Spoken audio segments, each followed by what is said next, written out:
What up, what up, what up? It's your boy Rich. Real Talk with Rich is back. Back at this one more again. What's going on, everybody? Man, look here. Happy Sunday to everybody. Glad you guys are here. I want to shout out to Black Comic Lords, Black Superheroes Forever fam. I want to thank everybody that's joining us on tonight. We are going to do a show. We're going to get out the way and, get your week started. You know what I'm saying? Yeah. So, man, where do we start? Where do I start? Okay, well, first of all, I hope you guys had a great weekend. My weekend was cool. I was able to get out, do some comic book hunting, was able to buy some books, but went to the record store, was able to cop a few little pieces of vinyl for the collection. Had a real chill weekend because I had a hard work week. Last week, we had Vacation Bible School at my church. So for the first couple of days, I was at my church teaching and teaching the adult class, I should say. But I was there, and the last couple of days of it, I wasn't able to go because my work hours were long. And then on Friday, we had the carnival. At Vacation Bible School at my church, what we do is we do four nights of food, fellowship, teaching, that kind of thing. And then on Fridays, we always have a carnival. And so that means we bring out trucks and food trucks and games and kids everywhere from the community. Had a blast, you know what I'm saying? But I wasn't even able to make that. But I heard very good things about it. But I'm so glad that there are lots of people who love just doing things for the community. And so they were able to, a lot of people were able to chip in. So shout out to all my peoples over at my church and for doing their thing, you know what I'm saying? So, but like I said, had a great week. Other than that, just very, very busy, very, very hot. Today, we got some showers, so the temperature went down a little bit. So grateful for that. I posted a picture or a video or a reel on my Instagram and on my Facebook this morning when I got up, you know what I'm saying, woke up to the sounds of rain. And so that was cool. And so I was able to kind of chill and just kind of thank God and just kind of was reflective for a moment. So yeah, it was cool. So had a dope week, man. But I want to go ahead and get into the show. While we get in here, first like, share, subscribe, hit the notification bell, you know what I'm saying? And if you're new to the channel, like I say, thank you for checking us out. Hope you take your shoes off for that kind of thing. If your feet are smelly, leave your shoes on. But for the most part, you know what I'm saying, we fam here, so hang out with us for a few minutes and, get your week started. So before I get into the first segment of the show, low-hanging fruit, I want to mention MD Bright. MD Bright passed away back in March of this year, and we recently was able to finally get a tribute from DC. But these guys at Marvel, you guys at Marvel, and I'm talking to listen. I don't know if the Marvel brass watches Real Talk with Rich or Black Comic Lords, but I need you guys to hear me and hear me well, because there was an artist that passed away in May, and I saw tributes in the new Marvel books with that artist. I saw tributes with that artist that just passed away in May. It is July, and you've yet to do something for MD Bright. I'm going to stay on y'all neck about this. Y'all not getting away with this. If y'all come up to me, if we at a con, or if we just at a party, an industry party, whatever, y'all don't want to cross my path. Y'all need to have this done before that happens. Because I'm going to forget that I'm supposed to be polite. Where is MD Bright tribute? We're not letting this go, Marvel. We was on DC's neck. DC finally did what they were supposed to do. You guys have yet. So Marvel, I like some of the material that y'all got coming out. I ain't mad at it. But what I am mad at is MD Bright has not gotten a tribute yet. And I'm going to keep talking about it until y'all do so. It's just that simple. Y'all stop playing in our faces with this. Don't come to me talking about y'all for diversity. Don't come to me talking about you advocate for Black characters. Don't come to me when you have not done right by a Black artist who has wrote on several of your books, drawn on several of your books. You hadn't done right by it. I ain't buying it. Whatever you trying to sell, Rich ain't buying it. Where's the MD Bright tribute? We gave you guys a little grace, but now we back on y'all neck. We back on y'all neck. And I'll be honest with you. I'm not, you can't sell me a Marvel Voices. Matter of fact, you can't sell me nothing. You can't sell me on nothing Black until you do that. Y'all acting like ops. Y'all really are. And until y'all do right by MD Bright and his family and give him the tribute that he deserves, I'm gonna keep talking about this. I'm gonna keep trucking you and rolling and mashing on your product until you do right by MD Bright. He drew too many books for y'all to just be shading him like y'all doing. Yeah, I was thumbing through some books, saw a creator just passed away back in March. Y'all did a tribute to him, a page tribute to him.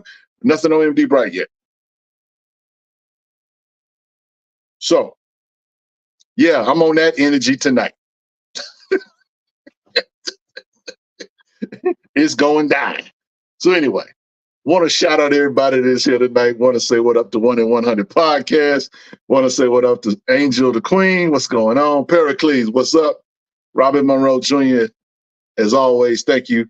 Zur Beast, thank you for joining. Yeah, Maquan, shout out to you, my brother. And yeah, Nigel, what up? What up? What's going on? L Dog, what's the deal, baby? What's the deal? So yeah, we in here. So we're gonna go ahead and transition to our first segment of the show. I'm gonna try to. Okay, all right. Now, let me just say this before I get started. I got my Astros orange on tonight. Let me tell you why I got my Astros orange on tonight.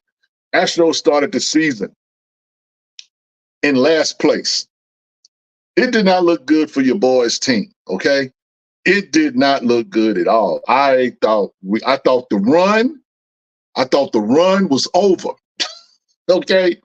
And as I sit here today, I am happy to report that the Astros are now in first place. They have gone from worst to first. And man, it took a lot of work. And shout out to the Texas Rangers, because it seemed like y'all forgot to learn how to play. Y'all have forgotten how to play baseball. Y'all win every now and then, but y'all the champions. Yeah, we're gonna need that back from y'all. We're gonna need the championship pennant back from y'all. So y'all stay tuned. Stros is coming. No, I can't even say that we coming. We here, baby. We here. Shout out to H-Town. Anyway, first segment of the show, low-hanging fruit. That's a segment of our show where we get into the news. And on tonight, we're going to talk about Amanda Waller, Bleeding Cool article. What they're going to do with Amanda Waller is change it up a little bit. Okay, so changing Amanda Waller's origin for absolute power. This is a little spoiler. I'm not going to spoil it too much, but if you know the origin of Amanda Waller, they're going to kind of tweak it a little bit. So just for your information. DC Comics are slightly but importantly changing Amanda Waller's origin for the current Absolute Power event this week. Originally established in Secret Origins back in 1988 by John Ostrander and Luke McDonnell, Amanda Waller was established as a widow who escaped Chicago's housing projects with her surviving family after her eldest son was murdered and her eldest daughter was scraped and murdered. We can't use that word here. For Absolute Power, this is being rewritten a little from the screenwriter of 12 Years a Slave, everybody's favorite Black Panther writer, John Ridley, and artist Letha Martinez, in the new Absolute Power origin series starting this week. No Ronald Reagan, obviously, and an origin very similar, though less looking certain stereotypical movies from the period. This also happens the same time as the Gotham police, with the assistance of Batman, catch the murder of Bruce Wayne's parent, Joe Chill. Amanda Waller sees the difference in the way police pursue both crimes and believes that police using vigilantes as an excuse not to do their jobs. And this is that turns her from housewife to backroom political activist for the same but significantly younger candidate with a policy to fight against vigilantes. She takes it too well, almost too well, and begins to use leverage to create her own leverage that will take her to the very top. Absolute power, getting rid of all the powers of all super folk. She's been planning this for a very, very long time. And if Derek, if you can go ahead and scroll down a little bit, you can see that's from the Origins book that back in 1988. Ronald Reagan was in that book. I guess he was impressed with her work ethic and things of that nature. So they're gonna switch it up a little bit. So y'all stay tuned for this. This is going to be interesting. But that right there is from the Origins book in 1988 of how Amanda Waller made her ascent to be the baddest, most dangerous black woman in the DC universe. Yeah. Quan says, I can't co-sign that orange, Rich. I wear a certain blue around here. Oh, okay. It's all good. It's all good. Everybody can't co-sign the orange. It's all good, baby. It's all good. We'll see you in the playoffs. That's all I'm gonna say. Yeah, that's what's up. But yeah, you can check out some of the panels there. You know what I'm saying? So yeah, Amanda Waller's doing a thing, and the Origin Books comes out this week's issue 1. I think it's 3 issues that's going to come out. So the first one will be out. You know what I'm saying? The 24th. So yeah, shout out to Amanda Waller and Absolute Power.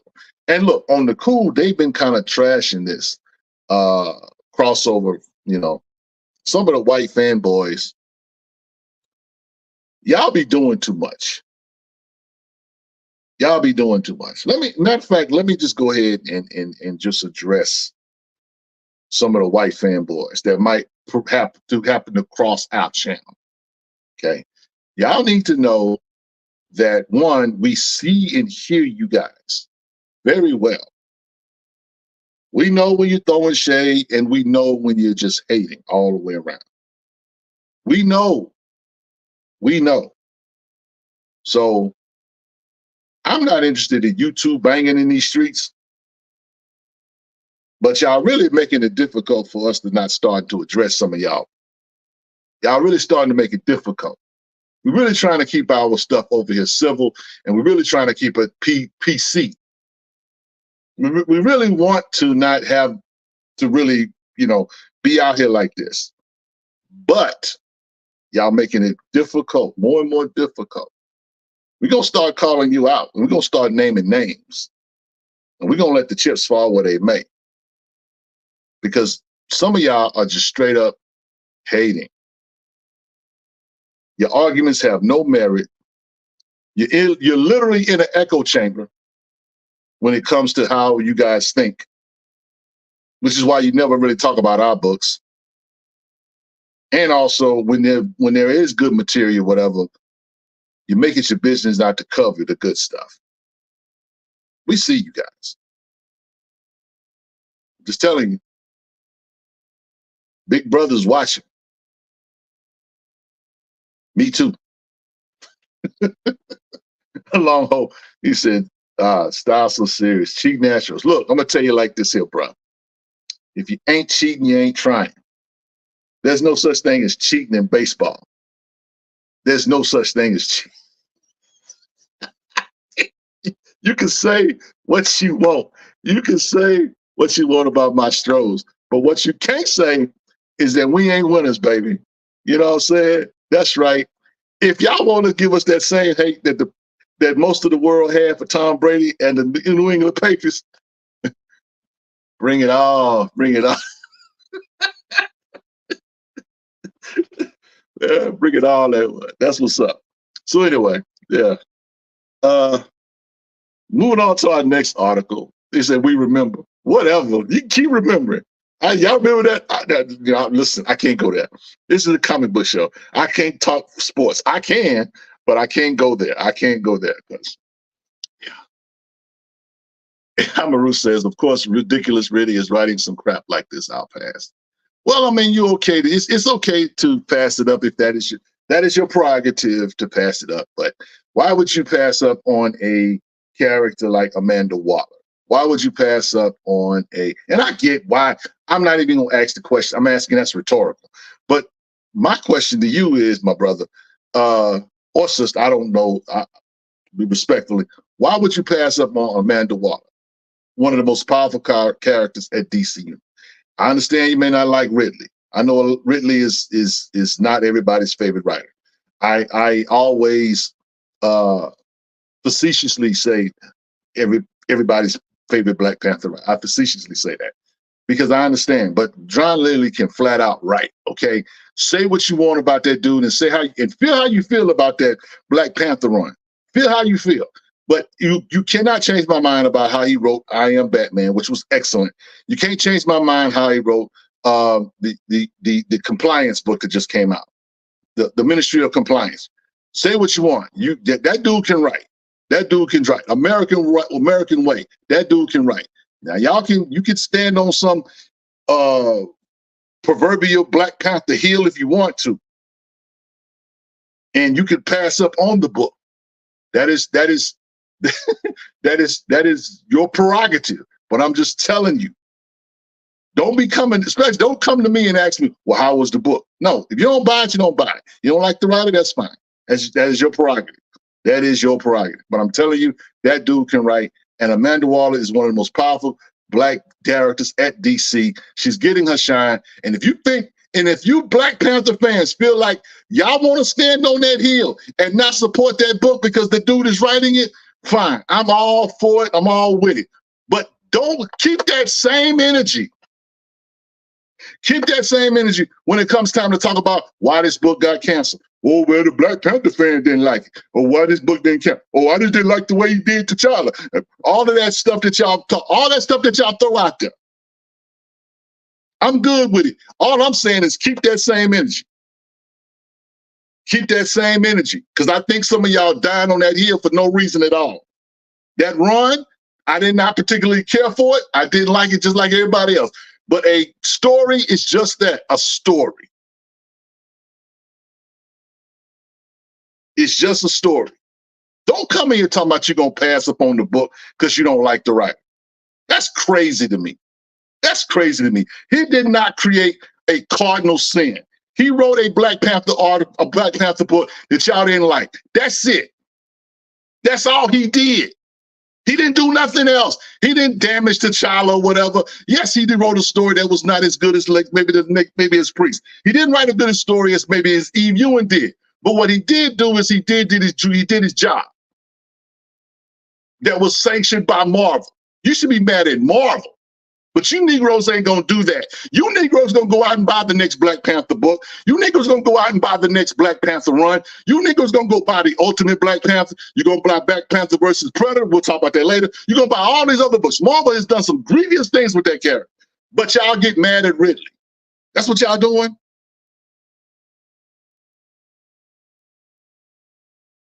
But do y'all do that?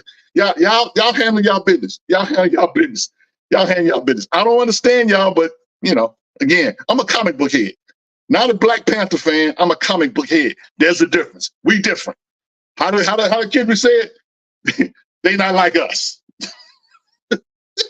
He said, "Don't let them get your blood pressure." No, I can do this with Black Panther fans all day.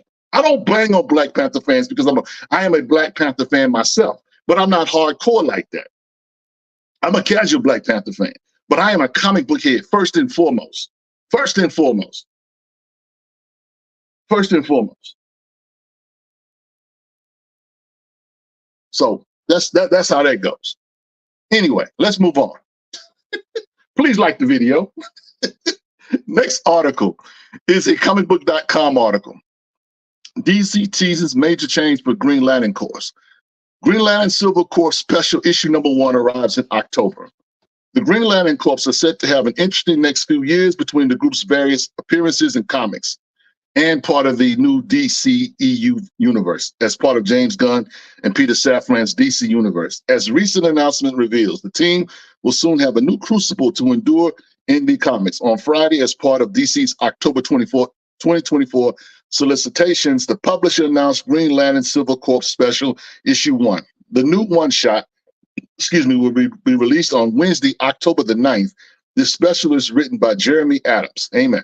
So, as with the synopsis for the Green Lantern Silver Corps Special number 1 suggests, the one-shot will be presenting a new cosmic challenge for various members of the Green Lantern Corps, with the cover suggesting roles for Hal Jordan, John Stewart, Kilowog, Joe Mullen, and Jessica Cruz. That goes on sale, $5.99. It's going to be a 48-page book. And this is about Lord Premier Thanatos sends a surprising foe to retrieve the Dark Star Ring from John Stewart. If you are reading John Stewart right now, John Stewart War Journal, you know about this particular ring that John Stewart has, okay? This leads to a desperate plan to expose the United Planets as a force of evil. Allies and enemies will join this special issue to launch Green Lanterns in a direction that will change the DC cosmos. Also, HBO's Lanterns follows new recruit John Stewart and Lantern legend Hal Jordan, 2 intergalactic cops drawn into a dark Earth-based mystery as they investigate. The roles of Hal and John have yet to be casted, and that will come later on, I'm guessing either this year or early 2025. As mentioned, Green Lantern Silver Corps Special will be available with all comics or so on Wednesday, October the 9th. Yeah. Styles So Serious says, question said, when did Black Panther fans become so toxic? Well, truth be told, they've all, well, not gonna say they, that's not right. That's not fair. Some of them have been, unfortunately. They have not been, you know, which is weird. I'm gonna talk about that a little bit later on, about the fandom in general and how we see the toxicity across the tracks, but we don't want to necessarily call it out when it's on our side of it. It's time to start dealing with some of this stuff, but you know, that's neither here nor there. So yeah. Now he says, just because he does good work on Bruce. I'm not talking about Bruce. I Am Batman was written by John Ridley. That's Jace, not Bruce. If you're going to come this way, know what I'm saying, or at least ask me first.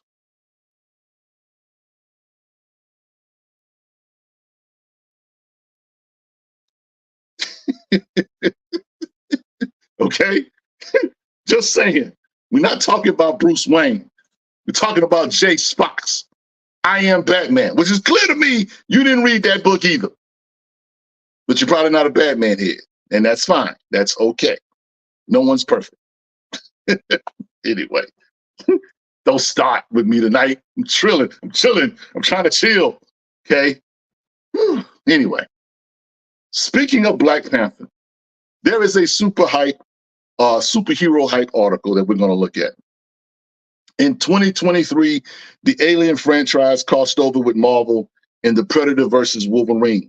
Now the Yaksha, or the Yaksha, seek fresh prey and have set their sights on Wakanda. This will push Black Panther into a war to save his people in Predator versus Black Panther. The 4-issue limited series will pit T'Challa against an army of predators. The alien hunters seek to upgrade their arsenals with the metal known on Earth as vibranium.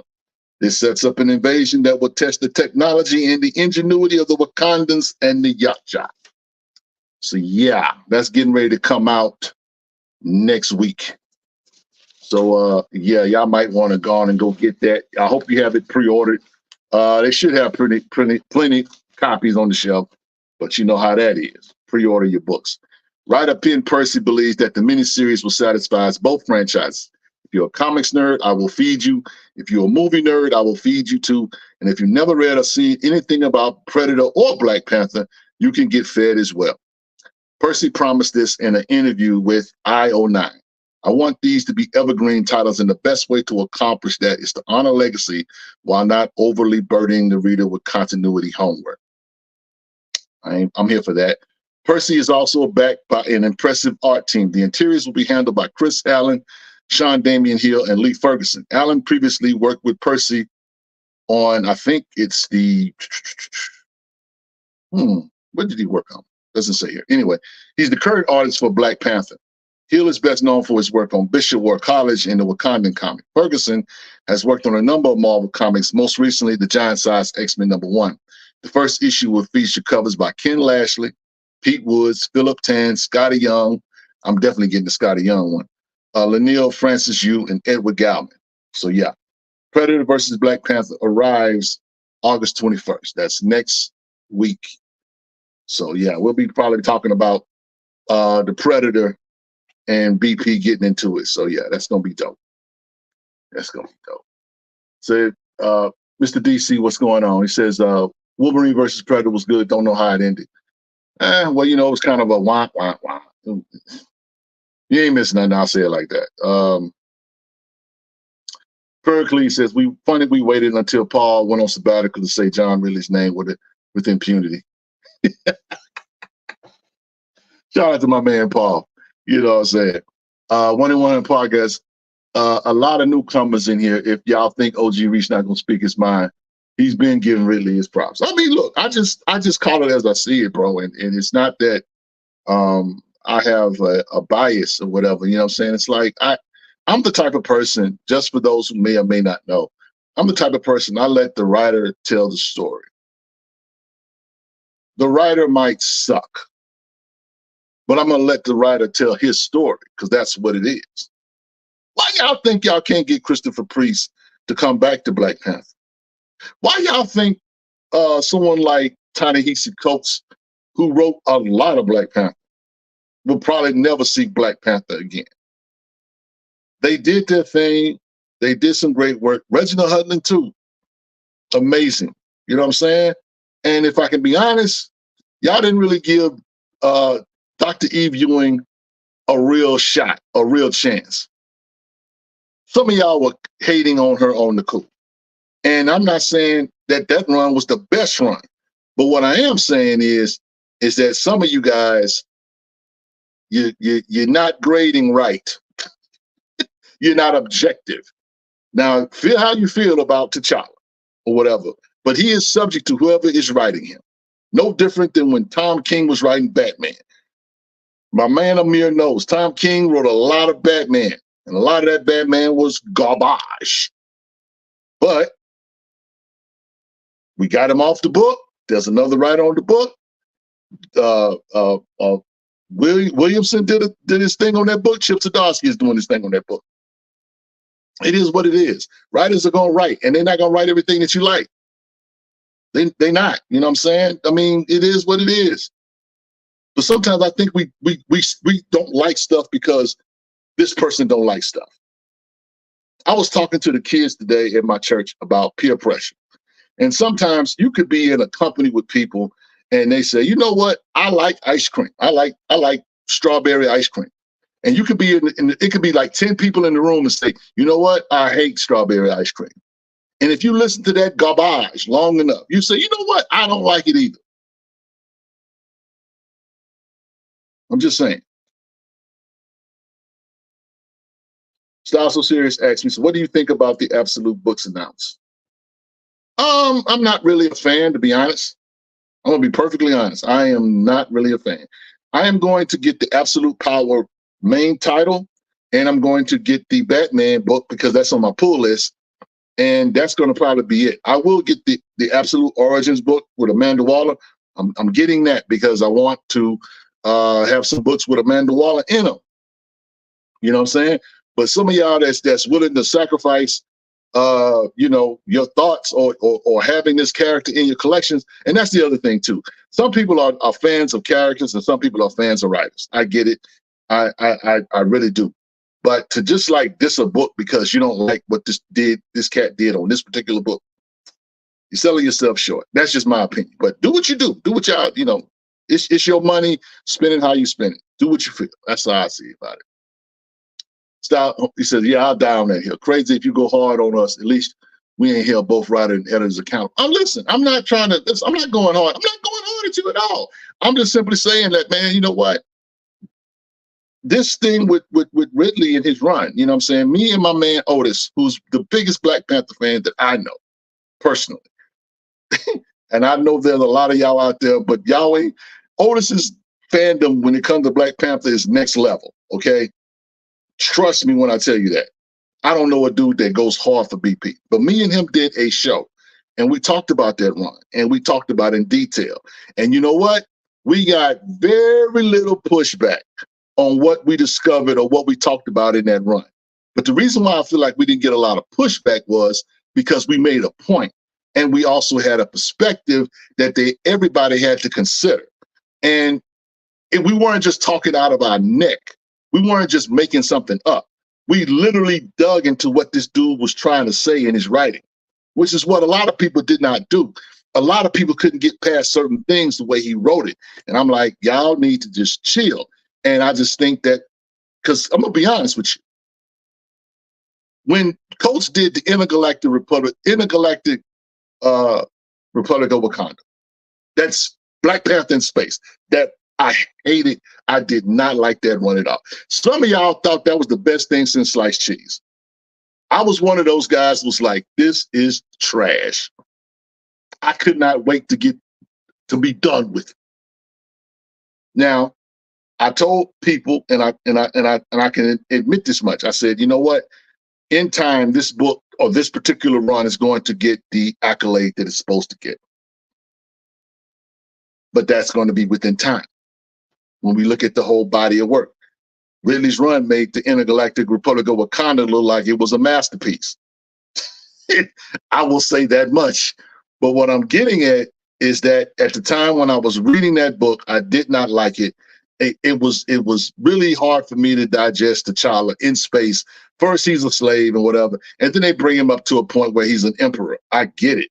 You know what I'm saying? But my thing was at the time, why are y'all doing this? We just come out to theaters, just saw Black Panther. Everybody's on fire. And my man is out in space as a slave. They got slavery in space, in the cosmos. That's how I saw it. But you know. What's going on, Ken? He says, I removed Ridley's run. I enjoy Ridley's run. Black Panther is the black man's Batman. Black Panther is a sensitive character who made look weak. Yeah. Of course, you wouldn't like that, but love Ridley's run. I never said I love Ridley's run, unless you're talking to the people in the chat. I'm just talking about, you know, when you study or when you really, you know, take time to like really do the deconstruction of some of this stuff, it'll blow your mind. There's certain things that many books that I've enjoyed over the years that I have problems with now.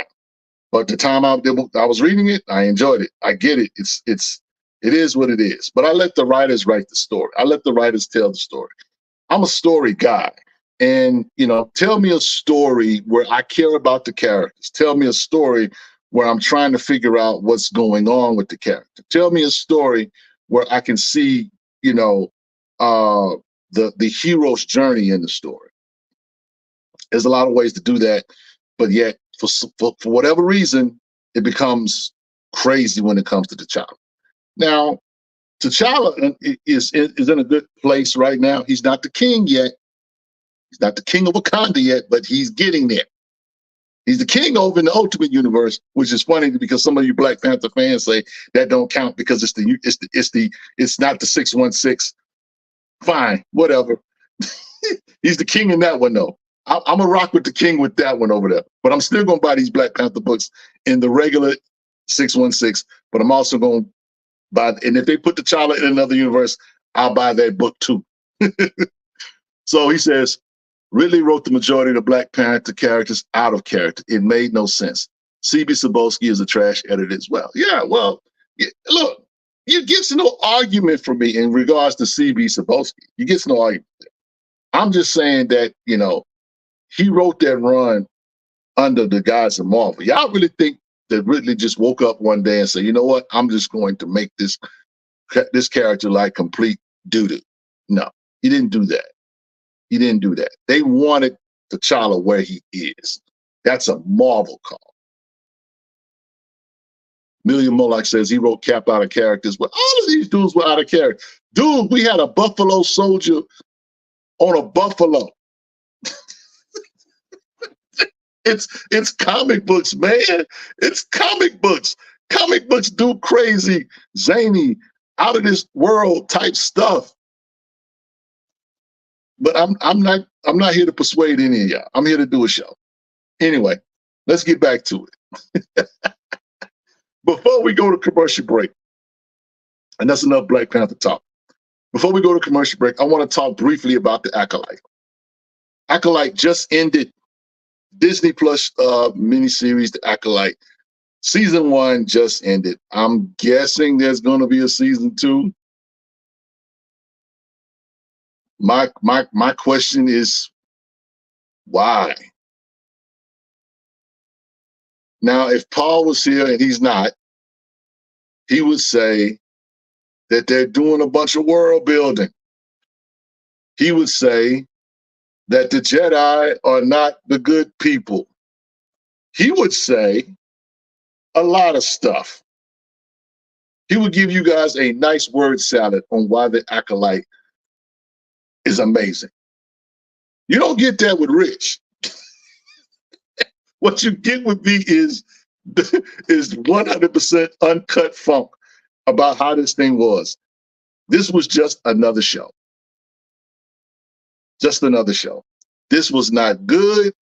This was not 100% terrible. The fight scenes in this, stellar. One chef's kiss on the fight scenes. They were amazing. But the storytelling in this story was not on point. It was not. The actors, I think they did what they could with what they had. When an actor has a bad script, it is hard. You could be Denzel Washington. You could be Samuel L. Jackson. If you got a bad script, it's not going to save the show. There was no way to save this in regards to the storytelling. They tried to tell a compelling story. They just did not do a very good job with it. If I had to rate this show 5 stars, I gotta only give it maybe 2, 2.5. And 2.5 only, and all of that is because of the action.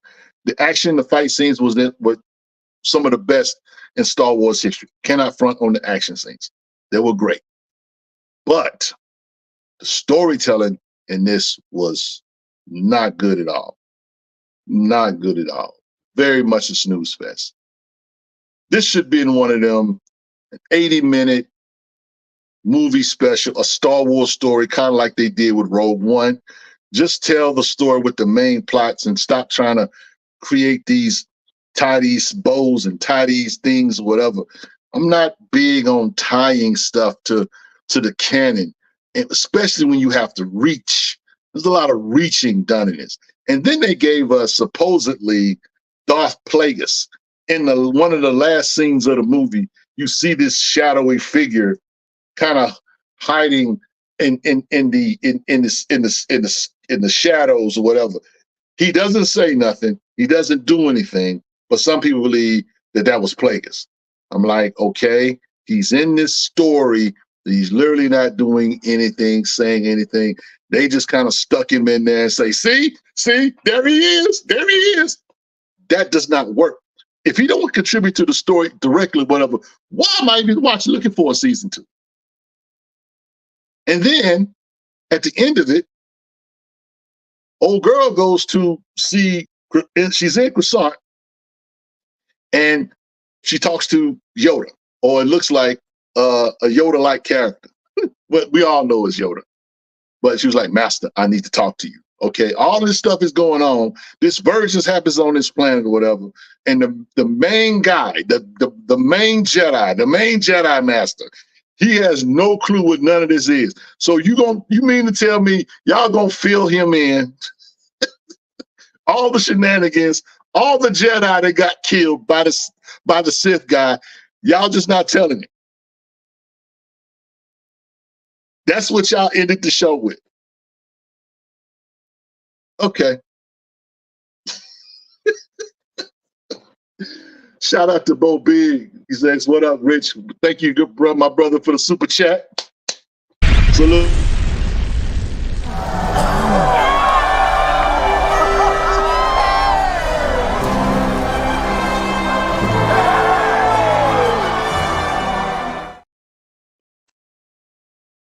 Yep.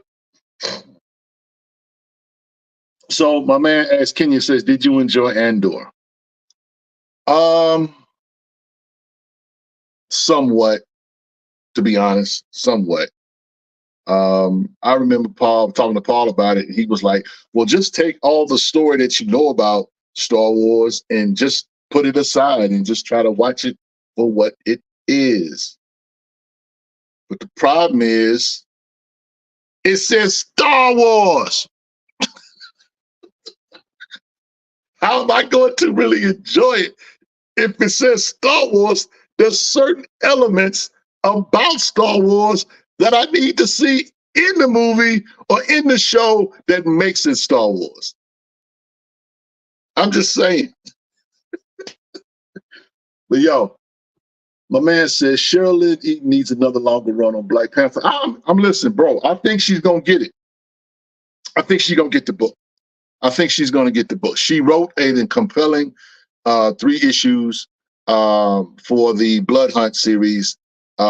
She told some amazing storytelling in that book. Not introduced, but included some characters in the story, like the River Goddess. You know, we joked about that last week about how, you know, T'Challa got his mojo back and that kind of thing, kind of stuff. Those elements that make T'Challa who he is. So I hope she gets the. I hope she gets the book. I'm looking forward to seeing her do more things with the run and with that character. We did an interview with her. She's definitely interested and she definitely knows her stuff. So I wanted to write the book for sure. Scott Caesar, what's going on? He says the Star Wars series was bankrupt decades ago. Jar Jar Binto.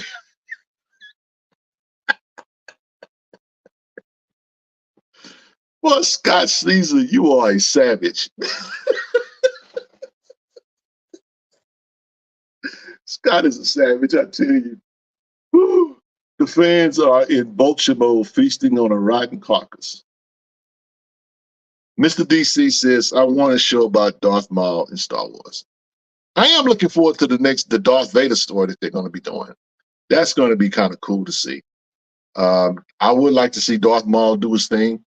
Yeah, that would be dope. I mean, you know, there's so much that they could do. They marketed this show, The Acolyte, that this was going to be a show about the Sith, but it clearly wasn't. It was about the dark or the dark side or the influence of the dark side on the Jedi. Man, talk about a bait and switch. That's all I'm gonna say.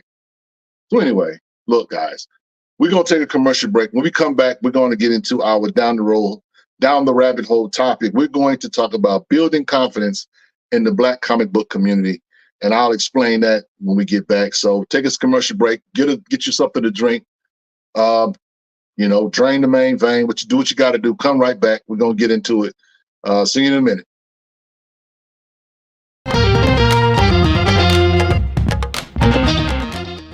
T'Challa's been knocked around a lot.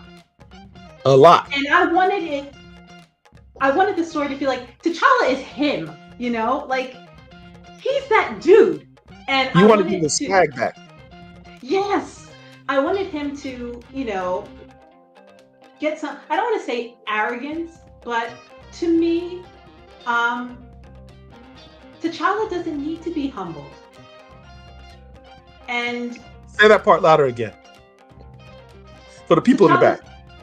I don't think that T'Challa needs to be humbled. There are things that he needed to learn, and I think multiple writers have done a great job in T'Challa learning and growing. But I don't think he needed a humbling. And I wanted, even though I know that he was like, he had fallen prey to Blade and he was serving someone else, I wanted to emphasize that Wakandans may have a broken government, but they aren't a broken people. And T'Challa is that dude. T'Challa is, king or not, he is that dude. Heart, soul, mind, all of it. And so I kind of wanted the last of the first to show this man is important and should be treated as if he is important. Message.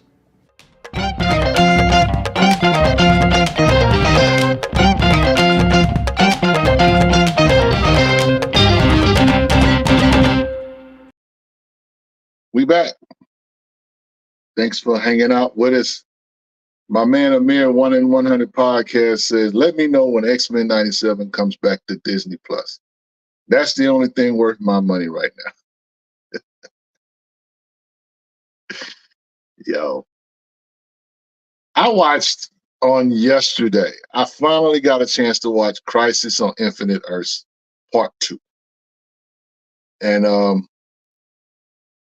I gotta say that it was too long because I went to sleep on it. Some of y'all like these long stories, and I'm here for a long story when the story is compelling and when the story and the action is on point. But when you are just literally dragging out a story, you're just wasting my time.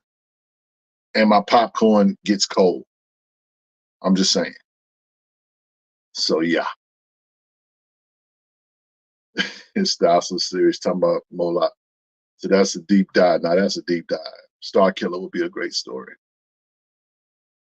I mean, they got a lot of stuff that they can do. There's a lot of meat on the bone when it comes to Star Wars. But are they going to do those things? I don't know. The people at Disney, man,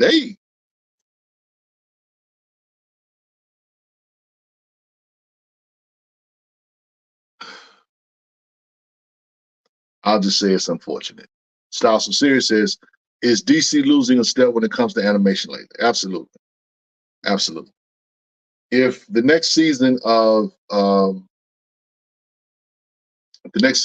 If and the next Spider-Man Into the Spider-Verse Part 2, or the trilogy rather, Part 3 rather, is a banger, it might be a wrap for DC on the animation side. Because Marvel has kind of caught up with them, unfortunately. Funny thing is, they don't necessarily have to. DC put out a lot of stuff that nobody cared about. They put out a couple of Batman movies that didn't nobody care about. The Doom at Gotham by Gaslight, all kind of stuff that nobody wasn't really trying to check for, whatever. They had some success with The Long Halloween. It just felt like they could just throw out anything that had Batman in it.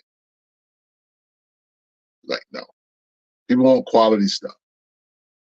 Rod Monroe shoots out. Rich, I fell asleep too. Had to go back a couple times to see what I missed.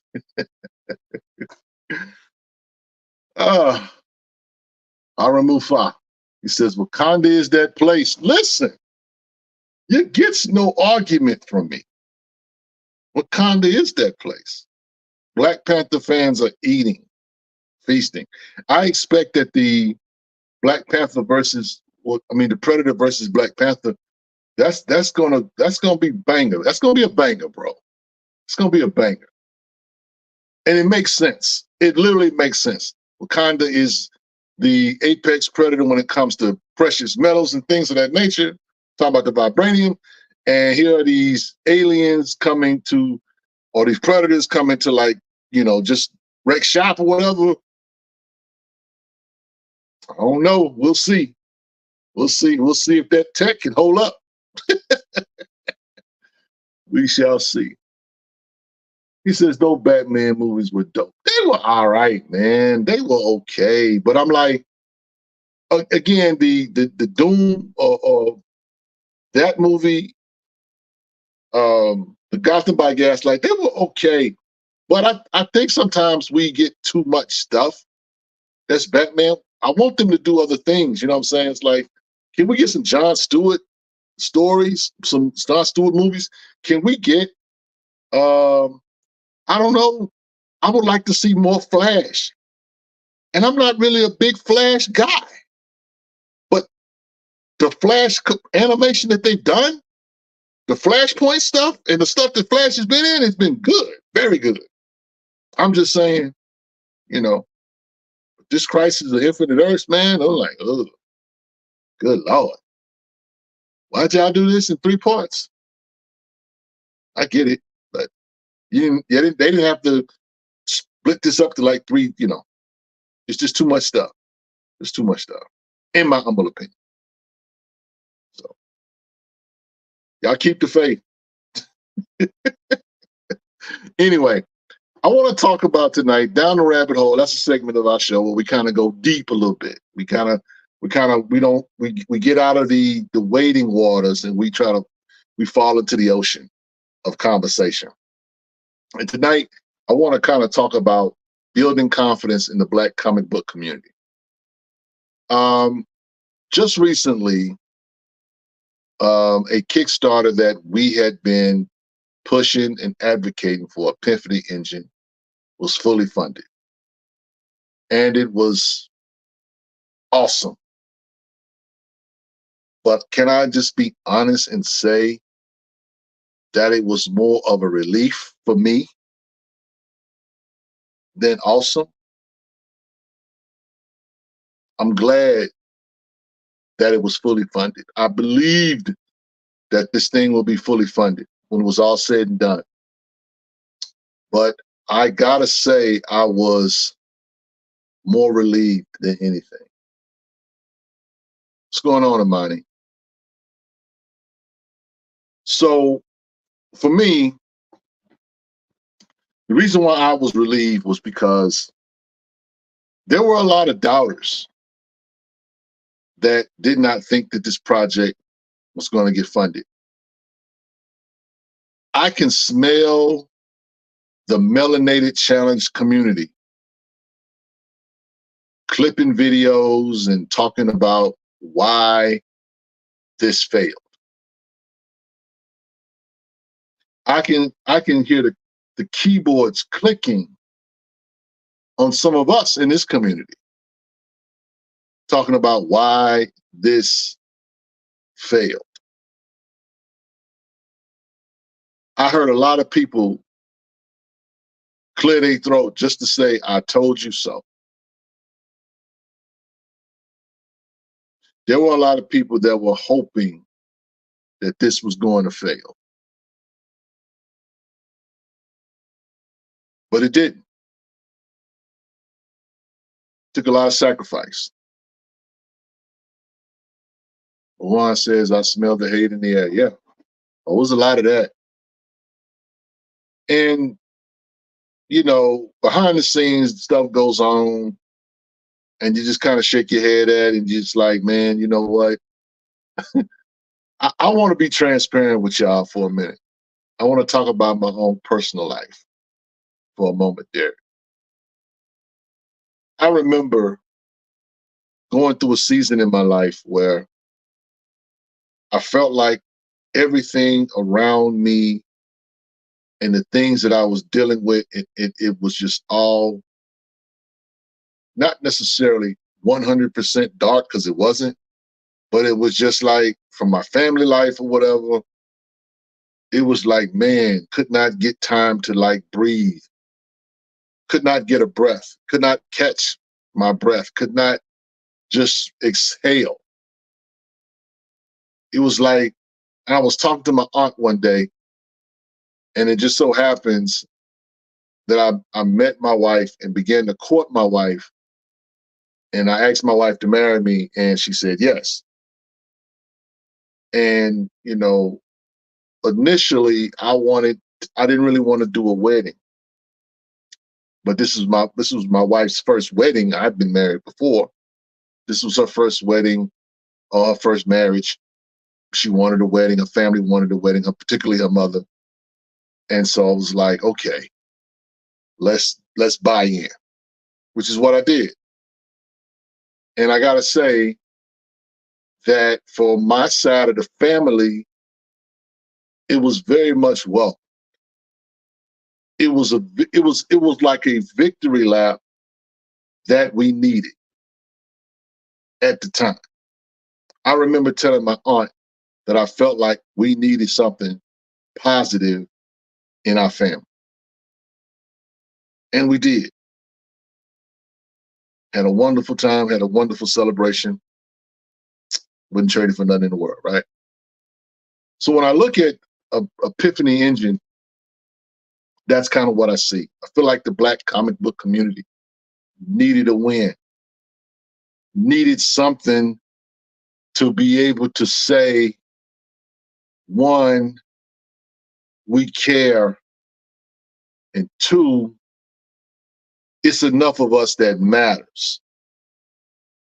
It's enough of us that care enough that it matters to make it really matter. Was it a perfect process? Absolutely not. But it was enough. It was enough, and it was good enough, and it had enough steam, and it had enough people behind it, and it had the right people behind it to give it the push that it needed. It had everything that it needed to succeed, which is why I believe that it would. But I have heard people doubt. Ever since I've been in this community, I've heard a lot of doubt. And so Epiphany Engine, now listen, there are Kickstarters that have gone for more money than this. That got funded, real quick. Because I was one of the people that thought that this should have been fully funded day one. That didn't happen. For whatever reason, it didn't happen. And whether you want to call it the little engine that could or whatever, or the little engine that should, or the little engine that can't, whatever you want to put on it, whatever spin you want to give it. I'm just looking at it and I'm really believing in this, but I'm really watching a lot of doubt. As a person of faith, I have to believe in God. And I have to believe that God can and God will. In the midst of my quote unquote doubt. But sometimes you can be so surrounded by so much doubt. You have to put the people that are doubting out. There's a story in the Bible where Jesus went to heal someone who had passed, a girl who had passed away, and there were people in the room that doubted, that ridiculed what he said, because he told us, oh, she's just sleeping. And what Jesus had to do is he had to put the people that had that kind of energy out the room. The Black comic book community has got to learn how to start kicking certain people out the room. It cannot grow. It cannot be blessed. It cannot flourish in the face of doubt. It's got to have the people that believe. You got to believe. You got to believe. In our community, that's one of the first things we got to do. We got to stop doubting. We got to remove doubt from us that we can't. This is a project that has showed that that small collectors can do something major.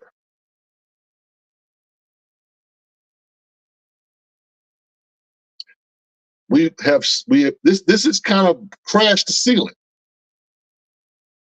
Now it has gone from being impossible to now it's possible. You know what's capable. You know what you can do. You got to understand that anything is possible. But you got to be a fan. You got to be an advocate first. You got to be somebody that in the midst of everybody's doubting or in the midst of what quote unquote history has taught you, you got to still be positive. You still got to think. You got to see when people can't see. You got to believe when people are in the midst of doubting. You got to be that person that will say, no, I believe. You got to be that David or you have to be that Caleb. You got to be the ones that see the land, spy out the land, and see that you can take it. You gotta have that kind of energy. I heard so many people say so much bad stuff. And it really, can I be honest? Sean Damian Hill's in the building. What's good? How you doing? Salute. But I saw so many people doubt that was possible. These the same people. These the same people that say that, you know, Black people are magical. But you doubting people can come together and make a project like this happen? What part of the game is that? We got to start looking at our artists and our creatives, and I'm glad my man is here, Sean Damian Hill.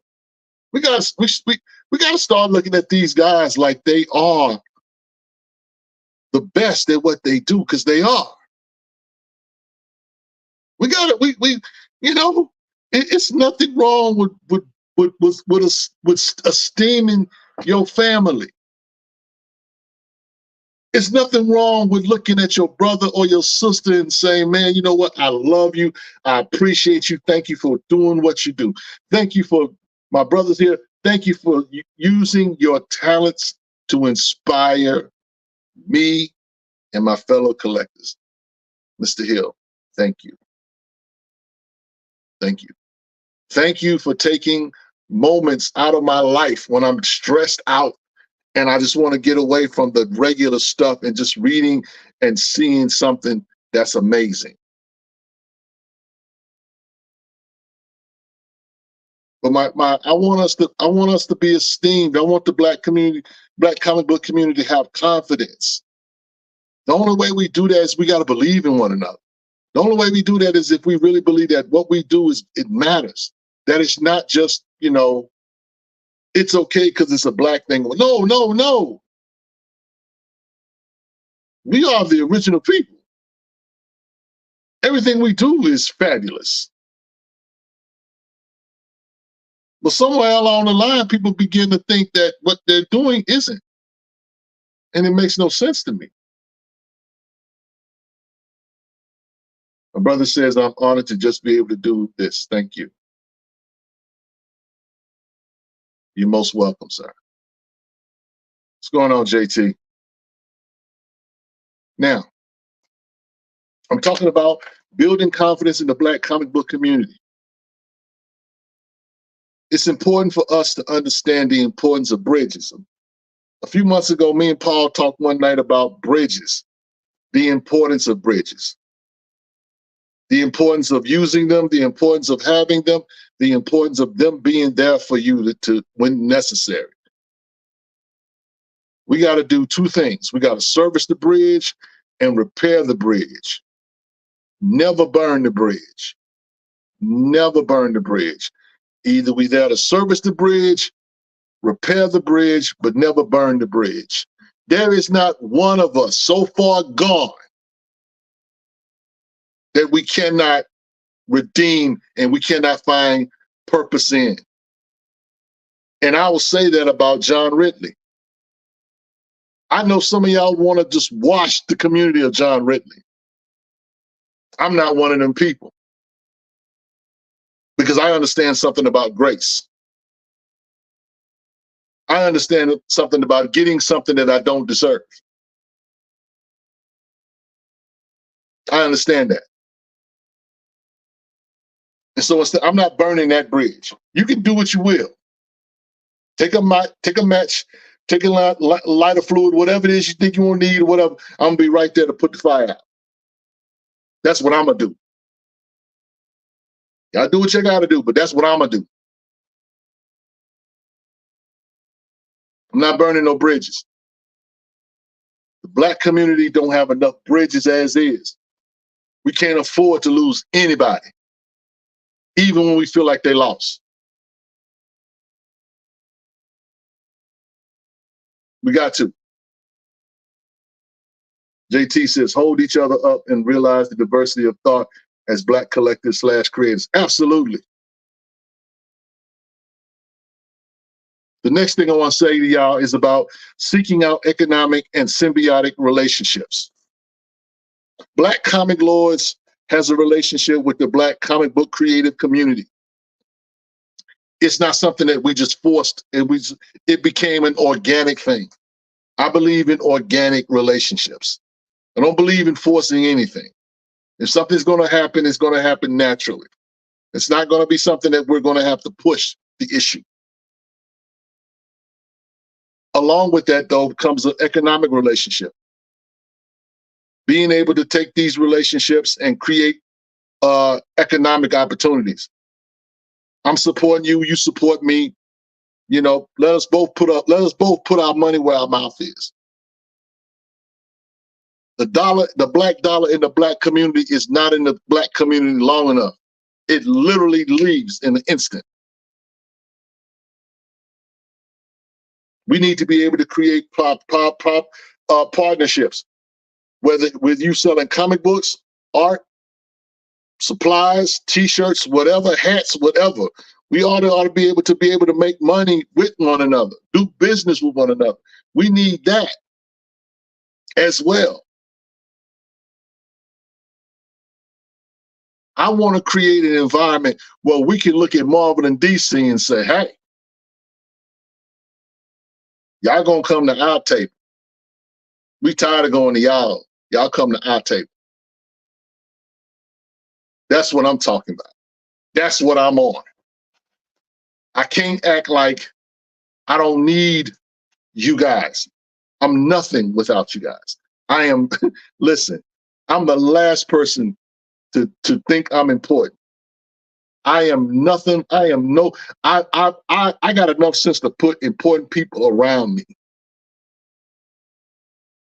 I have a lot of people in my tribe that I just love and adore, not because they do something for me, but because they are a source that I can go to, a source of inspiration, a source of acknowledgement, sometimes a source of laughter.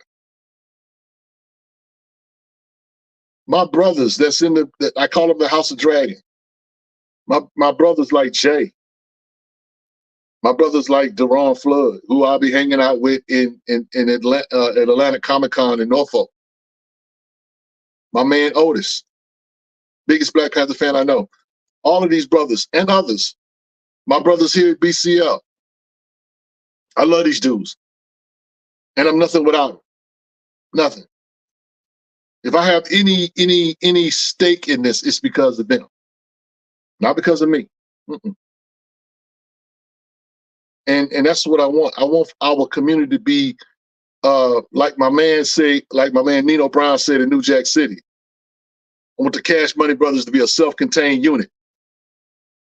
I want the Black comic book community to be a self-contained unit. And it takes all of us. Not no beefing. And I know there's some beef going on, but I'm like, yeah, we got to have the type of relationships with one another. If we're in certain pockets, all of us need to have ambassadors. If you have an issue with a creator, there's somebody that I ought to be able to talk to, that'll be able to bridge our relationship. We should be able to have those kind of things. Don't underestimate the necessity of ambassadors. Robin Monroe says, now that Epiphany Engine has been funded, all Black comic book heads should, if they haven't already, start putting independent Black creative books on their pull list. Absolutely. Look, this here, do y'all see all of those different IPs that are right there on the screen? There is literally enough comic books, enough art, enough reading material where you don't even have to go to Marvel and DC. And here's the thing, this is not all of them. This isn't everybody. This isn't everybody. These are the those who were able to get in. There are others. There are others. But going back to what I was saying about these pockets so that, all of us are, all of us belong to some kind of clique, tribe, or whatever. Tribalism is okay. But every tribe needs ambassadors. Every tribe needs to be able to have people that can go in between. Every tribe needs people that can be able to cross the line and not have to worry about something happening on the other way, on the other side. The Black comic book community needs that. There are people that's beefing in this space, and it makes no sense whatsoever. It makes no sense. I don't care if it's money. I don't care if it's credit. I don't care if it's a comic book. We got to come together, communicate, because that's the biggest thing. Communication is the key. I was thinking about Godfrey, the comedian, was having a conversation with, I think, Shannon Sharp. And he talked about how I think somebody in his family was a part of a mob or whatever. They were doing business overseas. And I guess it was an Asian gentleman they were doing business with, talked about how he admired the Black community. But yet the problem with the Black community is they can be easily ran over because they don't have unity. If the Black man and the Black woman got together and decided to be Black on the same day, the world will be a different place. That's all I can say about that. I want us to get along. I want us to love one another. I want us to try and stretch ourselves. Everybody's not gonna like it. So what? Everybody's not interested in doing everything together. So what? My job is to make everybody feel like they need to be a part. Not a part, but a part. I want every creator, every Black creator to know that Black Comic Lords is here for them. But we also want to feel like you guys are there for us. That's kind of how I see it. I'm just foolish enough to believe that we can. It breaks my heart, the stuff I see. Some of you guys have no clue. Some of you guys have no clue how hurtful some of this stuff is.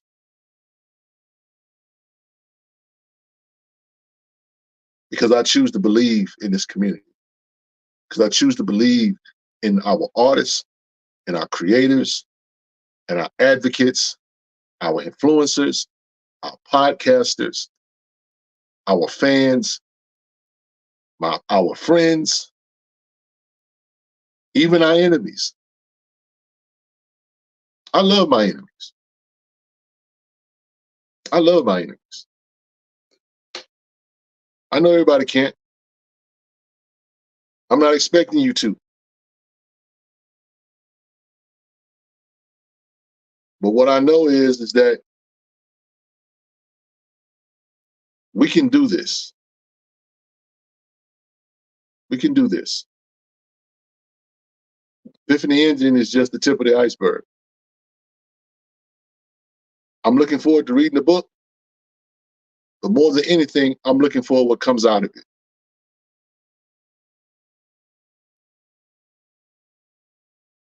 Pericles said, like Big Mama said in Soul Food, one finger will one get impact, but if you ball those fingers up into a fist, you can strike a mighty blow. Yeah. This thing is real simple, y'all. We make these things complicated.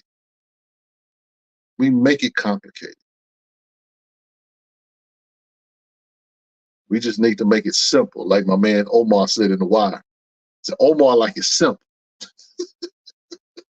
I wanted to make it simple. So yeah. I mean, let's remove the doubt that we have that we can't do this, or that Black guys or Black people don't buy comic books, or that Black guys don't buy comic books. Let's stop that. Let's stop believing that. Let's stop thinking that. Stop that. We're so much bigger than that.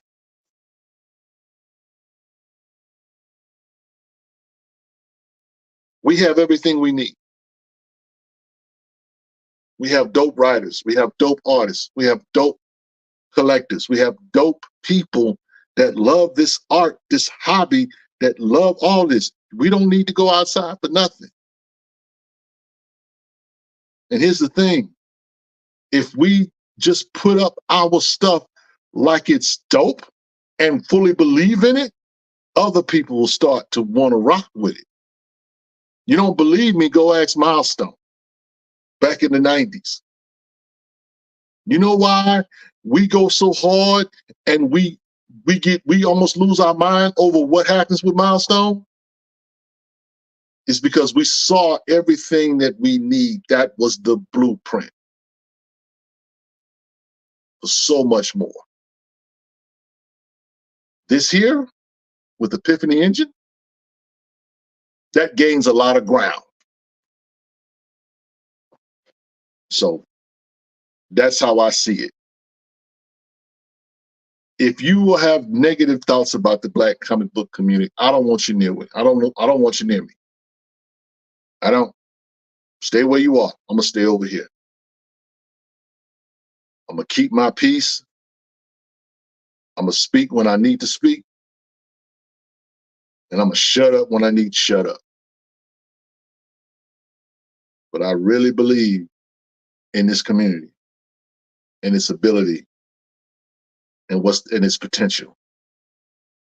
But some of us gotta check ourselves. We gotta check ourselves. We gotta check our hearts. Because I know what we can do. I know what we can do. With that said, guys, we're gonna transition to chat talk. I'm getting off my soapbox. We're gonna have a few minutes of chat talk. We're gonna go ahead and get out of here. So what's on you guys' mind, man? I'll let your boy. Let me know what you get, what you're thinking about. What you reading, that kind of thing. There's a lot of dope reads that came out this week. Said Hardware was my Punisher. Yeah. Got a chance to read the new Hulk book. Got a chance to read the Spider-Man book. That was dope. Caught up on John Stewart War Journal. My favorite read of the week, though, is probably Destro and Beyond Real, issue number 5. It just ended. This book here, Beyond Real, vault title, Black woman character in it. It was pretty cool. So, you know, it was a quiet week, you know what I'm saying, as far as comic books. Next week it's gonna be kind of heavy. The Black Panther new book will be out, you know what I'm saying? We'll have some more. The Amanda Waller book will be out. So yeah, it's gonna be dope next week for sure. Jay said, which Epiphany Engine cover are you getting? I'm getting I think it's the Nicholas Draper Ivy cover. I'm not sure. I wanted to get the Marcus Williams cover, but I wanted like the whole family on it. I think that's about what with that one. So, yep. Oh, lastly, also, I wanted to remind us before we get out of here, the super chat that Bo B gave. Y'all wasn't. I guess y'all spent all y'all money on supporting the campaign. I ain't mad at that. But 100% of the donation will go to the Epiphany Engine project. Even though the project has been fully funded, we're going to give our monies for the last couple of weeks of our shows. Super chats are going to all go to the Epiphany Engine project. So Black Comic Lords wanted to make that investment, and that's what we'll do. We'll probably buy a couple of books and give them away. You know, we'll see. Don't hold me 100% to that, but we've kind of talked about it. So that's what we may do with that. Zorby says that one book magazine size where they're fighting through time comes out soon. Yeah, that's the A Vicious Circle. issue number 3 that comes out. The art on that is phenomenal. Phenomenal. Love that art. Yeah. So Azure B says, yeah. That's what that is. A vicious circle. Let's see what else. Of course, the Misery book came out. That's the Cyan book from the Spawn universe. That book came out. That was an okay read. Rat City was Paul likes to call Spawn 2099. That was pretty good. But this was probably my favorite read of the week, the Destro book.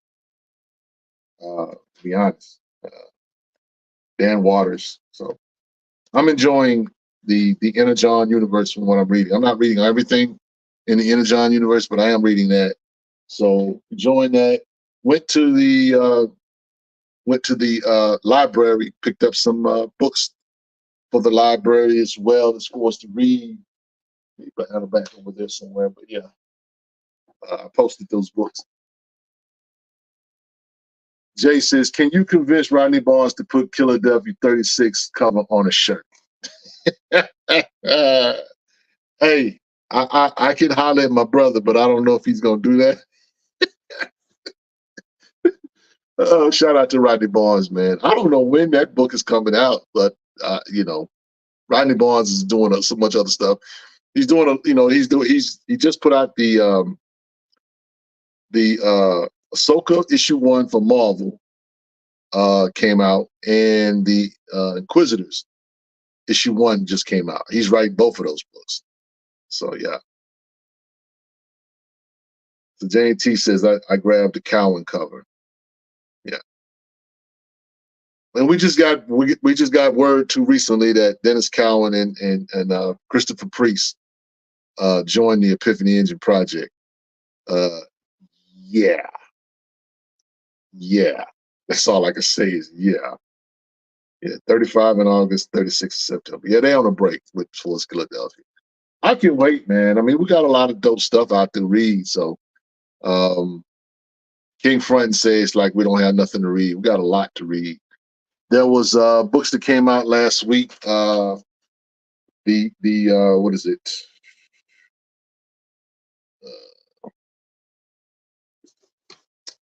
Beyond the Veil or Beyond the Lens or whatever it's called. I know that Profane came out as well. This is a pretty good book. It's a Boom Studios book. Beyond the Pale, that's what it's called. Beyond the Pale. Issues 1 and 2 are out. Pretty good story about a photojournalist. Did read the Dracula issue 3 Blood Hunt book. That Blood Hunt book ended. We got about like 5 or 6 more Blood Hunt books. Blood Hunt issue number 5, Fantastic Four issue 22 with the crazy Alex Ross cover. That's coming out. A few other books. Did read the Hulk one-shot, Blood Hunt one-shot book. Did read Hulk, I think issue number 14, I think it was, that came out. Yeah, read that. So yeah, there's a lot of stuff, man, that's out, man. I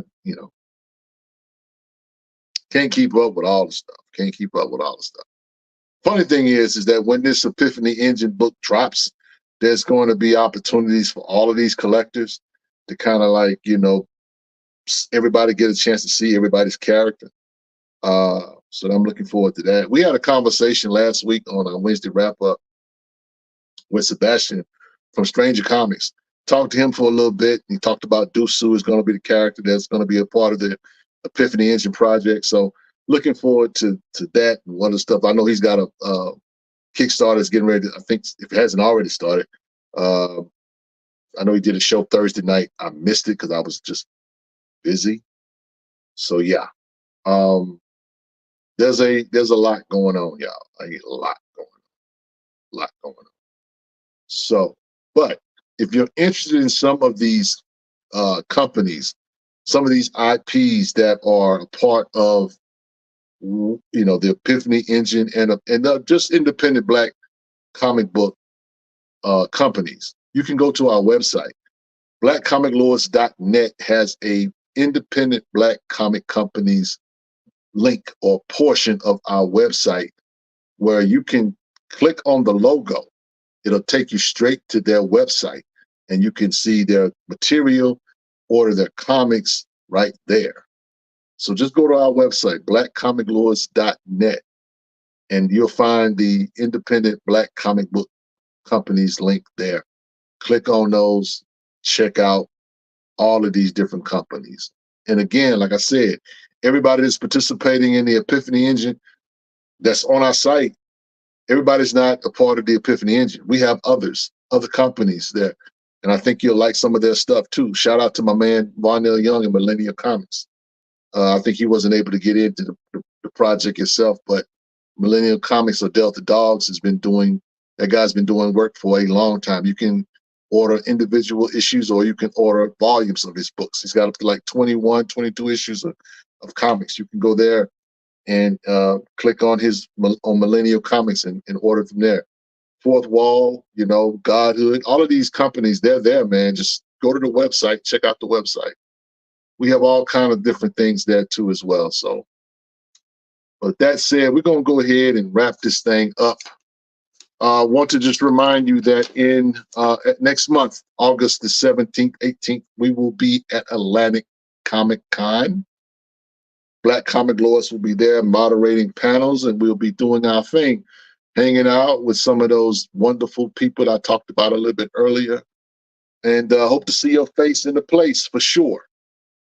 So, yeah, it's going to be a good time, man. It's going to be, from what I understand, it's going to have some dope cars in the front of the building, too. Going to be a little car show. Yeah, shout out to Jerome Flood, man, doing his thing along with Greg Burnham. Yeah, speaking of Greg Burnham, going to be good to see him there. Going to see Marcus Williams, the legend. If you have not seen Marcus Williams' art, or if you do not have any Marcus Williams art or comics in your collection, do yourself a favor and find out who Marcus the Visual is. Guy's dope. He's him and Greg Burnham, they put together Tuskegee Airs, and they've done some other stuff as well. So he's going to be there. I think Aletha Martinez is going to be there. A lot of dope people are going to be at that con. We're going to be out there hanging out, doing our thing, moderating panels, and I think we'll have our own panel as well. But in between time and all that, I'll be out there just, hanging out with the people, having a good time. With that said, guys, I'm going to go ahead and give a benediction. The benediction comes from Proverbs, the 18th chapter, verse number 2. It says this: a foolish person does not want to understand anything. He only enjoys telling others what he thinks. From the stronghold that is Black Comic Lords and Black Superheroes Forever, it's your boy Rich. And until next time, we say peace. We see you when we see you. See you soon. We out.